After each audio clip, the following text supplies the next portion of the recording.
Hi, my name is Paul Nasher, and this is my father, Joe Nasher. Here to do the interview for History 324. Dad, could you tell us a little bit about yourself, where you were born, what year, your birthday? Born in Detroit, Michigan, 1949. Raised in Detroit, and been a sports fan all my life. Yeah, what were some of the things going on in Detroit during your childhood? Big sports town. Yeah. Big sports town. Just overall, not even relating to sports, what's been the greatest change since your childhood in America? Just that in this country, you could do anything you want to do. Yeah. Anything you want to do, you can achieve. All right. What sports did you play all the way through childhood to high school? Baseball and football. Baseball, football. Yeah. How far did you take football? Played it every year, all the way through high school. High school. Most important or influential, either or? Probably Al Kaline. Al Kaline, Detroit. Yeah. Pitcher? He was number 6. No, he was an outfielder. Outfielder. Yeah. Okay. Anything change, in how the games are played, how the players act? Yeah, I've noticed over the years that the salaries have seemed to have gotten a little out of hand. A little more than inflation, you'd say? Oh yeah. Yeah, I know Al Kaline, for him to make $15,000 or $20,000 a year, a season, was huge money. Of course, now that's probably what they make a game. Yeah. Yeah.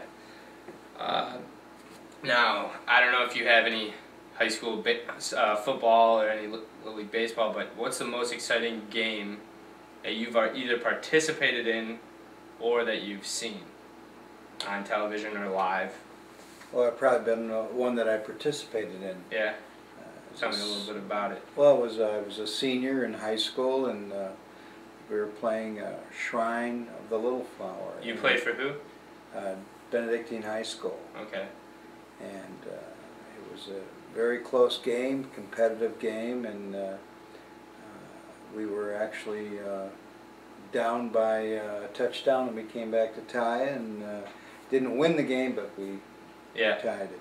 Now, what position did you play? Well, back then I played both ways. Yeah. Offense and defense, and defensive tackle and offensive guard. Now, if you made a tackle on defense, would you stand up and do a little jig and? No, that was No? not permitted back then. Actually, it was never even thought of. Yeah. Now, do you think, you see people hitting more home runs, a little faster games in all sports overall. Do you think this is due to, what do you think you can attribute that to? Is it due to increased preparation in the sports? I think conditioning is a big factor, and I don't think that they pre-season or season training. I think they train year round. Yeah, yeah. And they're well conditioned. Yeah. Now, I guess that could be attributed to the salaries, because now, there were maybe guys. Expectations, I think. Guys back then that had side jobs, You're right. You might have had a carpenter playing second base. That's exactly correct. Yeah.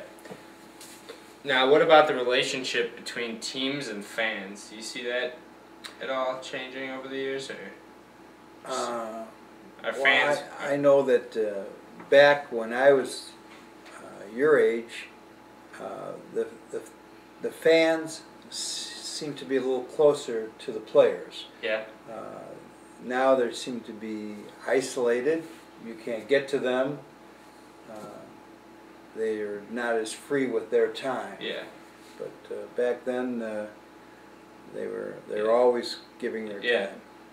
You really notice now when a player autographs baseballs after a game, whereas that used to be the norm. Players Now they're selling their autographs. Yeah, exactly. You discussed how money's changed sports over your lifetime, and just the increased salaries and things like that. How has the role of sports changed over your lifetime, both for you and for society? Do you see, I guess we discussed how they interact, but how about fans now? Do you see more passion in fans now, or did you see more diehard fans? Do you see that more now? I think in years past there was more of the diehard fan. Really? Yeah. Because it was a true love of the game, and now I think it's more now focused on money. Now you can't get into a game for under $30. Right. It's taking the average family out of the 0-16 Lions are selling $40 tickets, and they're getting it. Nosebleeds. All right, so now this is more of the course-related questions. I don't know in your lifetime how much this affected you, but maybe you could reflect on anything you've heard, or maybe your dad or anything. But what do you think about the issue as far as racing sports? I know that in my class we spoke a lot about some of the boxers, like Joe Louis. He was often couldn't get a hotel after games and things like that, but that's a little not in your generation. But no, yeah, that's before my time, and I never noticed any bias to any baseball or any athlete during my lifetime, but I'm sure prior to my sports days, it was there. Yeah. Now I know this is huge talk. You have everything from baseball players to NASCAR drivers being caught for performance-enhancing drugs. I mean, actually the skipper of the Detroit Tigers just came out and said that if you're a true fan, you shouldn't care about drugs in sports. It's becoming part of the game. I disagree with him. Yeah.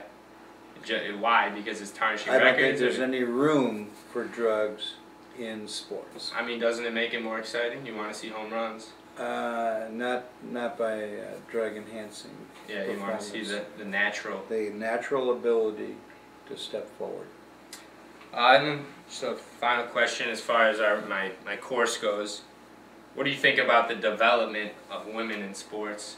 Is that talk about what did you see when you were young?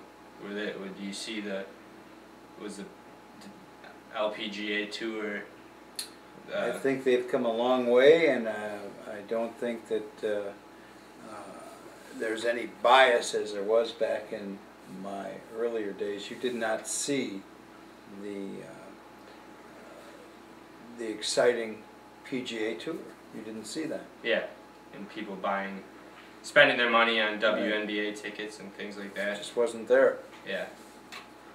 Any final comments as far as things you maybe wanted to comment on? Well, I know that some of my favorite players, obviously Al Kaline and Walter Payton, who's no longer with us. I wanted to comment on his ability as a sports player. He was a running back for the Chicago Bears, and you never did see him spike a ball after a touchdown.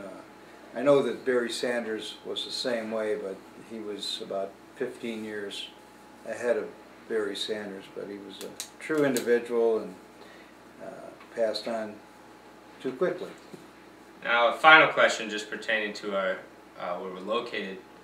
If all the teams in Detroit, the Tigers, the Lions, the Red Wings, the Pistons, were all good, what would you consider Detroit? A baseball, a hockey, a Tigers, a football?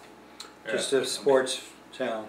Sports town? Yeah, just a real good sports town. Because none stand above the other. No, not if they were all winners. It would just be a fantastic sports town. Yeah. All right. Well, thank you. That concludes our interview. And good night. All right.